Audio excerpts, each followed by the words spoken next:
काशीपुर में। ये पत्ता हटा दीजिए, फिर हो सकता है ये आड़े आए। पत्ता किधर होगा? अच्छा, काशीपुर में एक सतानंद नामक के ब्राह्मण हुए, गरीब थे। भीमसेनी एकादशी का व्रत रहा करते थे। तो उस दिन वो भिक्षार्थ नहीं गए। उनकी पत्नी ने देखा कि महाराज आज भिक्षा के लिए नहीं गए, झोला को ढका हुआ देखा। पास जाकर के कहने लगी, प्रभु क्या आप भिक्षार्थ नहीं जाओगे? वो कहने लगा, जौले कथा हुई तले जब धूप और घी बनो रहा है तो ध्यान रखिए। तो उसने कहा आज हमारा व्रत है। पत्नी कहने लगी, महाराज व्रत होगा तुम्हारा, हमारा नहीं है। आपने एक संकल्प किया था कि सुख हो या दुख हो, हर हाल में भोजन और वस्त्र देने का जो संकल्प किया है उसको याद करिए। यहाँ पर हम लोगों को शिक्षा ये मिलती है कि अगर पत्नी पति के आमदनी के आधार से अपना जीवन यापन करती है तो अच्छा है। पंडित जी ने झोला लिया और चल दिए। हर स्त्री को चाहिए कि अपने स्वामी के कथे अनुसार चले, और जो नहीं चलती हैं उनकी यही इतिहास में नाम अमर हो जाता है। पंडित जी चल दिए। जेठ की दोपहरी वसुमती तवा के समान जल रही थी। भगवान ने देखा तो एक वृद्ध ब्राह्मण का रूप धारण करके प्रभु जाकर के कहने लगे, किस लिए पृथ्वी पर विचर रहे हो, क्या चाहिए? पंडित जी कहने लगे, हे प्रभु कि नहीं भोग सब दुख को और नहीं सुख मान समान, नहीं क्रोध सम शत्रु है जग में और महान। प्रभु हम भिक्षा के लिए जा रहे हैं और भिक्षा से ही मेरा भरण पोषण होता है। प्रभु कहने लगे कि हे विप्र, आप सत्यनारायण का व्रत करिए, सभी कलेश से आप मुक्त हो जाएंगे। पंडित जी के वचनों को सुनकर के वो विप्र रूपी भगवान मुस्कुराता हुआ कहने लगा कि मैं तुमको वो जुगत बताऊंगा, वो उपाय बताऊंगा जो तुम्हारी ये भिक्षा मांगना छूट जाए। बोले प्रभु ऐसा कौन सा है? तो कहा कि सत्य कथा दुख शोक को दूर करे दे चैन। हे नारद कलिकाल में ये वैभव सुख है। घी डालो, घी बमे। विशेष ध्यान रखिए, दीपक नहीं बंद होना चाहिए। तो बोले प्रभु कैसे होगा? सारा विधान भगवान ने स्वयं उसको बताया और विधान सुनकर के प्रभु से जब वो ब्राह्मण अपने घर आया तो विचार करता है कि अब किधर जाए। तो ऐसी जगह पहुंच गया जहां धनवान लोग रहते थे। अब आप लोग ध्यान दीजिए कि धनवान कैसे हैं। धनवान हो जाना बहुत बड़ी बात नहीं है। किसी का झोला उठा लीजिए, 2-4 दिन के लिए तो धनवान वो ही जाना है कि राग बहे जो जब राम रमण ध्यान बहे जो धनी के धरे को। धनी को मतलब जब आए कि तुम्हारे 40,000 रुपया होगा तुम धनी होगी। अगर तुम अपने मन के धनी हो, चरित्र के धनी हो, योग के धनी हो, तो धन से भी धनी हो जाओ। क्या कहा कि राग बहे जमन राम रमण ध्यान बहे जो धनी के धरे को। और वीरा बहे जो विचार चवे और हीरा बहे धन चोट सहे को।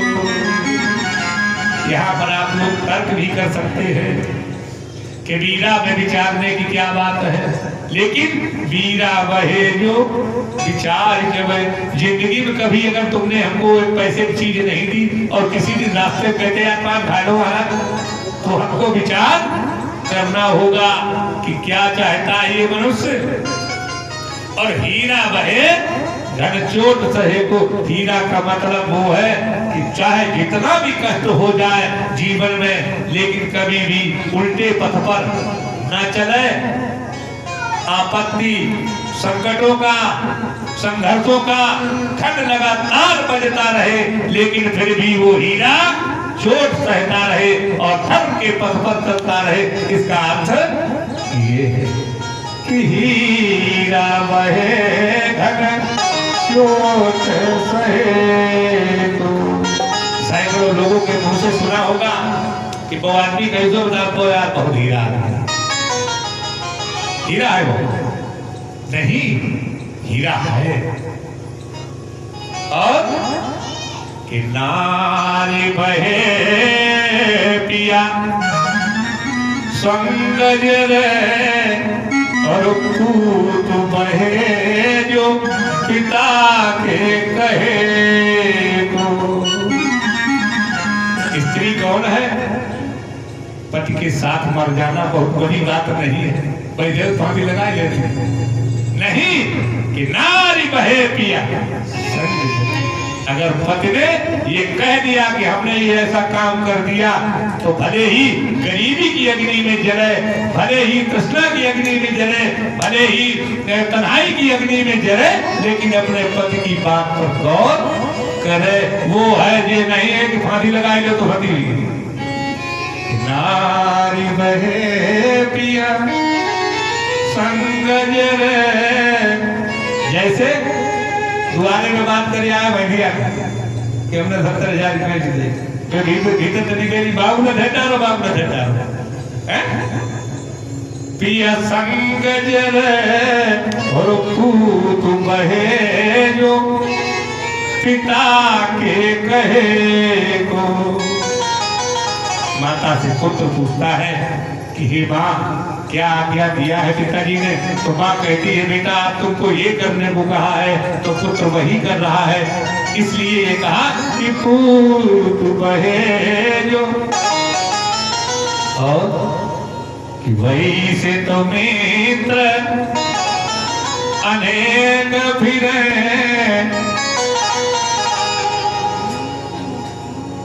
किराए क्या अगर को बिना बेच पावे हम फिर देखो होटल कितने लोग तुम्हारे हैं कि भाई से तो मित्र अनेक फिरे और मित्र बहे जो विपत्ति परे को। तो प्रभु की कृपा हुई ऐसी जगह पहुंच गया जहां धर्मान लोग रहते थे। उसी धन से व्रत और पूजन की सामग्री को खरीदा, व्रत और पूजन किया, जिसके प्रभाव से ब्राह्मण सभी संपत्ति से युक्त होकर के अंत में भगवान की गति को प्राप्त हुआ। इसके बाद सभी लोग पूछने लगे कि प्रभु एक बात बताओ, क्या उस ब्राह्मण से किसी दूसरे ने नहीं सुना?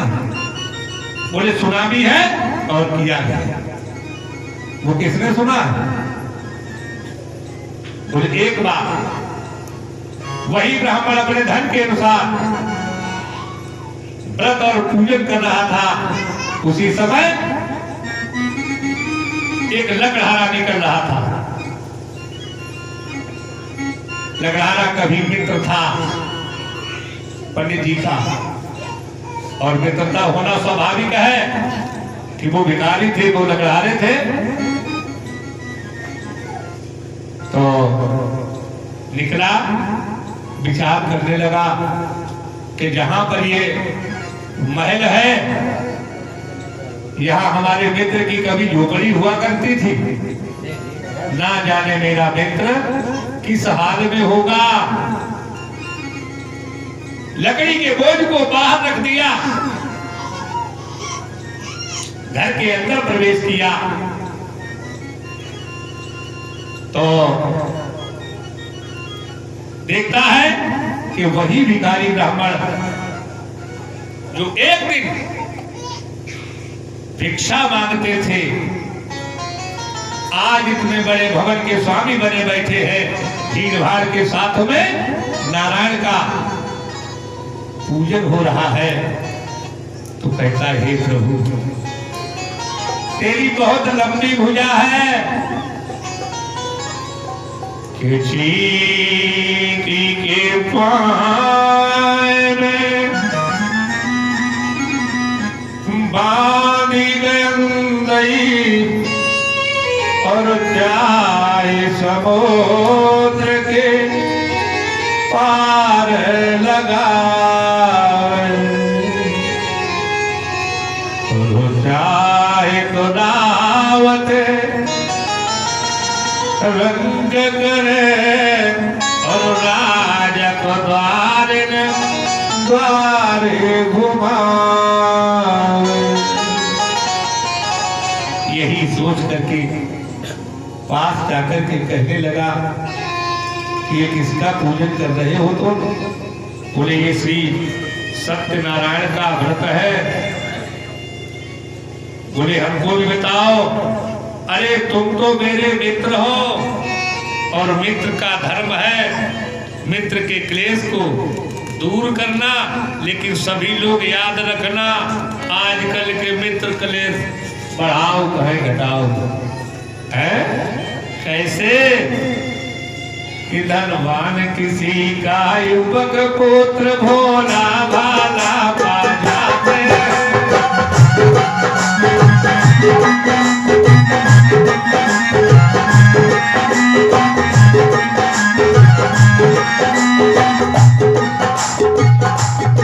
धनवान किसी का युवक पुत्र भोला भाला पा जाते हैं।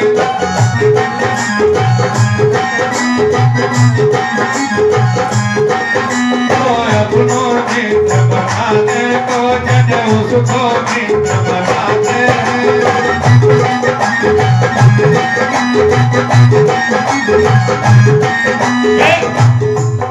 उसकी दौलत में दुश्मन बन दौलत उसको दिखलाते हैं।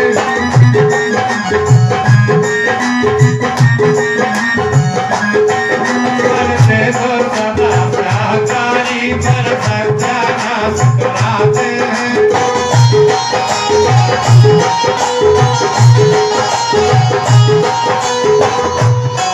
जब कहा मृत्यु ने मदद करो, बोले हम कब तैयार नहीं।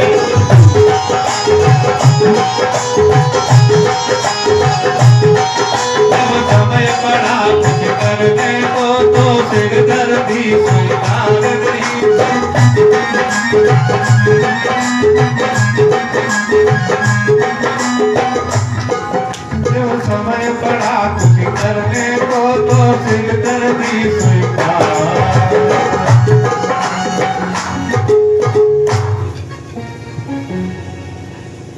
ये गजेंद्र क्या बता रहे हैं?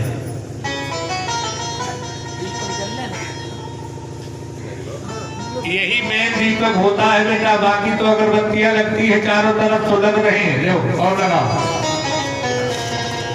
तो उसने भी विचार किया कि हम भी इस व्रत को करेंगे। लकड़ी की व्यवस्था करो, है तो तो उसने भी भगवान का व्रत और पूजन किया, जिसके प्रभाव से लकड़हारा धन तथा पुत्र को प्राप्त किया और जब तक संसार में रहा सुख का भोग किया। अंत में श्री हरि नारायण के धाम को गया कि जीवत सकल जन्म फल पाए।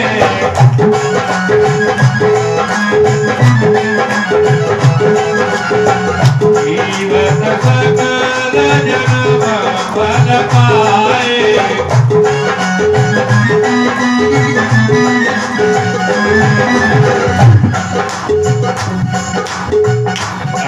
अमर पति सदन सिनाए।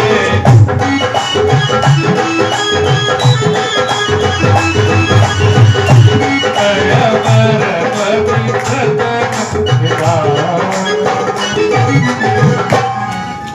तदं त्या प्रभावेण धनं पुत्रादिभवतम् यत्तं चकार विघ्नाकृते सौधूरं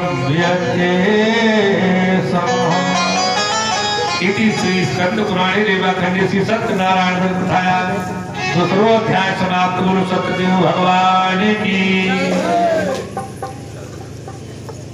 तुम्हारे में यार हमें अगर शंख बजे बजाई ले तो का है हम पे बजे बजाबो।